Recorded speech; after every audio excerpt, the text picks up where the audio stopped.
Ito guys, para sa latest update natin sa bagong i-release mo ni Samsung ngayon. Ito yung si Galaxy S24, S24 Plus and S24 Ultra. Guys, ito yung S24 Ultra. Check po natin yung design. So, naka-titanium.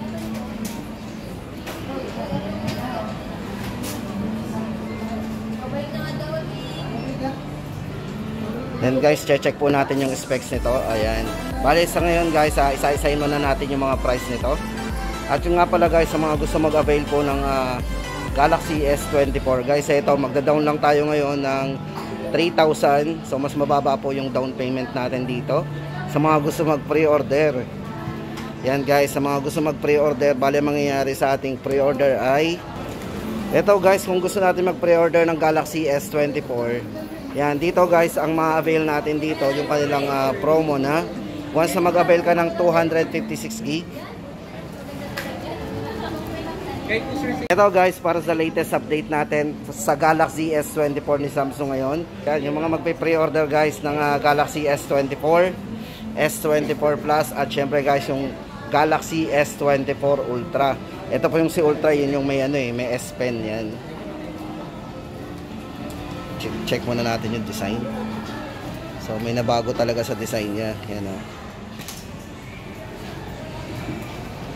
Yan guys, ito umpisahan na natin yung yung kanilang pre-order kung magkano yung ida-down natin.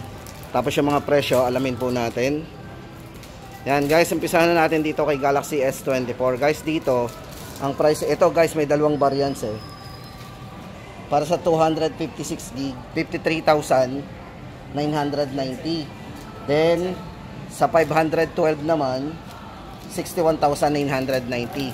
Guys, kung ang i-pre-order natin ay 256, ang makukuha nating privilege guys dito, yung marireceive natin pag claiming na ay 512 gig. So ang laki na makukuha natin, doble. Pero ang babayaran natin ay 53,990 lang. Then kung ang kukunin naman natin na pre-order ay yung 512 gig, kasi doon na yun ang gusto natin. Ang babayaran naman natin ay 53,990. So ayun naman magiging naman noon, makaka-discount naman tayo ng malaki sa presyo. Yan guys, ang ating update dito kay Galaxy S24. Ito guys, for Galaxy S24 Plus naman, dito may dalawa tayong variants o yung presyo na pagpipilian. Para sa 256 gig, yan, bali ang price nito is 68,990. Then sa 512 gig, 76,990. Guys, kung i-avail natin dito ay 256. Yan, ang makiklaim po nating unit ay 512 gig. So yun yung ating makukuha, magiging doble. Pero mabayaran po natin ay 68,990. At syempre guys, yung down payment natin 3,000, ileless naman po yun sa original price. At kung ang kukunin naman po natin ay 512 gig, ang price po nun ay 76,990. Pero ang babayaran na lang po natin ay 68,990. Yan, di ba? Laki ng discount natin. Tapos dito naman tayo guys kay Ultra. Ito, for S24 Ultra. Bale, ito po yung mga variants na pwede natin pagpilian. Naka 12 gig RAM, 256, bali ang price po nito ay 84,990. Then para naman doon sa 512 gig, 92,990. Tapos 106,990 naman kapag 1 terabyte ang ating i-avail. At syempre guys, down payment pa rin 3,000. Tapos kung ang kukunin ko ay 256 gig, ang babayaran ko lang ay 84,990. Pero ang ma-avail natin sa claiming ay 512 gig. So magiging doble ang internal storage. At kung kukunin naman natin sa pre-order ay 512 gig, yan, bali ang babayaran na lang po natin dito is 84,990. Presyong pang 256 lang. So kung i-avail ko ay 512, ang babayaran ko lang pong price ay pang 256, which is 84,990. Then guys, ito naman, kung ang i-avail naman natin ay 1 terabyte. Kung 1 terabyte naman ang kukunin natin ng Ultra, ang babayaran na lang po natin, instead of 106,990, 92,990 na lang po yung babayaran natin. Ilaless na po doon yung down payment natin na 3,000. So, laki ng mga nadi-discount natin. At syempre guys, nado-double up yung internal storage niya. Then guys, dito na tayo doon sa kanyang mga design. At syempre yung mga specs, i-check po natin. Ito po yung S23 Plus. Yan, check po natin. Then S24. Ito very handy to eh. Tapos yung Ultra. Yan. Ito guys, i-check po natin yung kanyang, yung mga bago po sa kanya, yung mga kung bakit tinawag siyang AI. Guys, ito, check natin. Ito may nakalagay diyang Circle It, Find It. Yan. Pwede na po tayo dito mag-search. Ibibilugan lang po natin yung mga character o yung mga subject. Then, mas-search na po natin siya sa Google. Yan o. O, diba? Lumalabas na kagad yung ano niya. Yung result. Magbibilog lang po tayo sa subject. Yan. Instant search na po yan. Tapos, check pa po natin yung iba.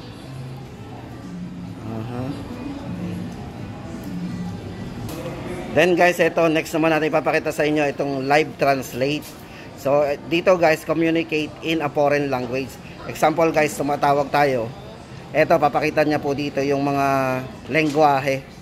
Ita-translate niya po dun sa kung anong lengguwahe po yung ginagamit natin. Yan. Pag tumatawag po tayo, yan. Spanish to English. Ito po tayo, English. I-convert niya po yun. Yung other person. Yan. Ita-translate po natin yan sa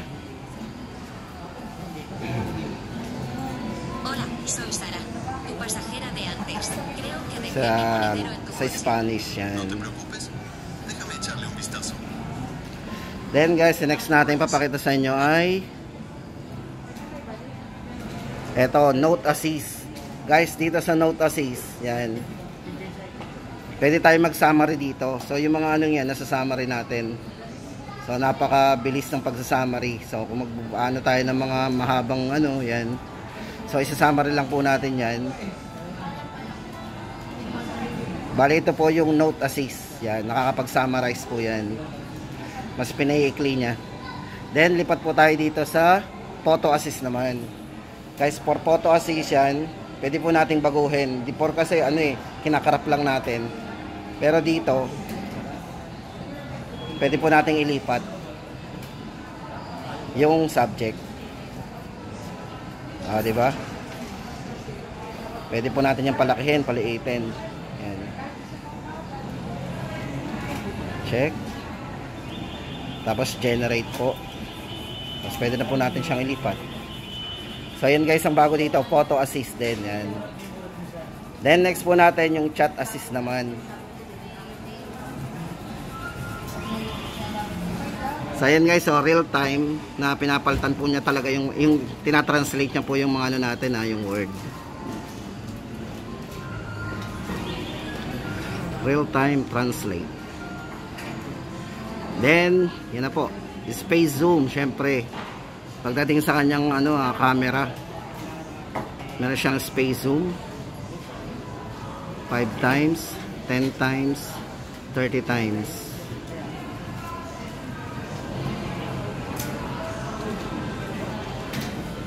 At yung kanyang video guys, ito napaka-stable and steady video. Yan. Tama-tama ito pang vlog. At syempre sa mga gamer, yan.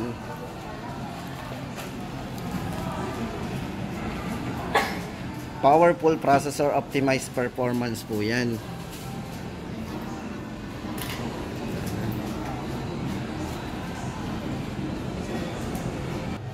Then guys, check po natin yung design nito. Yan, color inspired by natural minerals. So may 4 po tayong kulay na pagpipilian.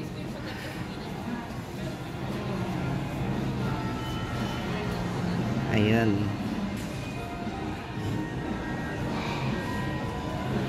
At syempre guys, durability made with titanium yun, yung built to last.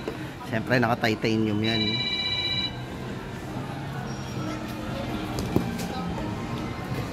Ito guys, para sa specs, silipin po natin yung kanyang mga specs. Para sa main display guys, ito para sa size ng screen, ito yung naka 6.8 na naka QHD yan. Tapos naka dynamic AMOLED 2 times po yan. So napaka vivid po ng display nito. At syempre guys, yung kanyang 200 megapixel na camera plus 50 MP at 12 MP. So ito ay quad camera.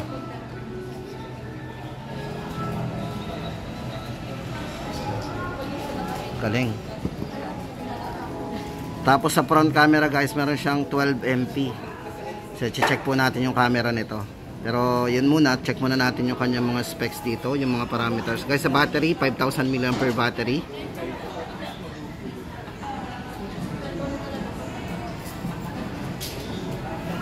Storage. So yun guys, available yung storage na 256, 512 and 1TB.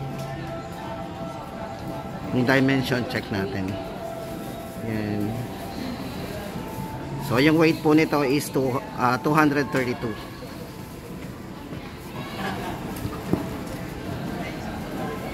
Check po natin yung kanyang camera, 200 MP.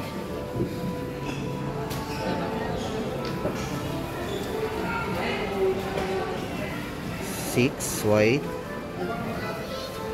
So meron po siyang ultra wide. Linaw. 100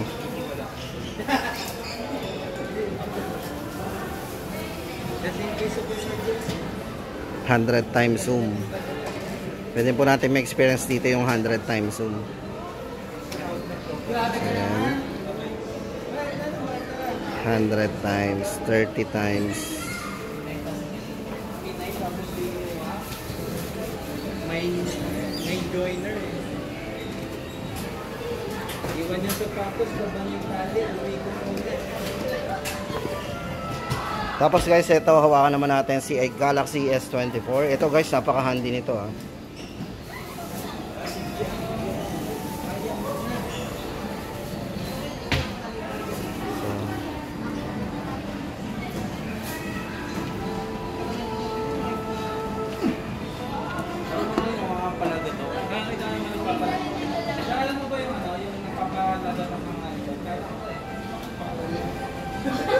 Then C+.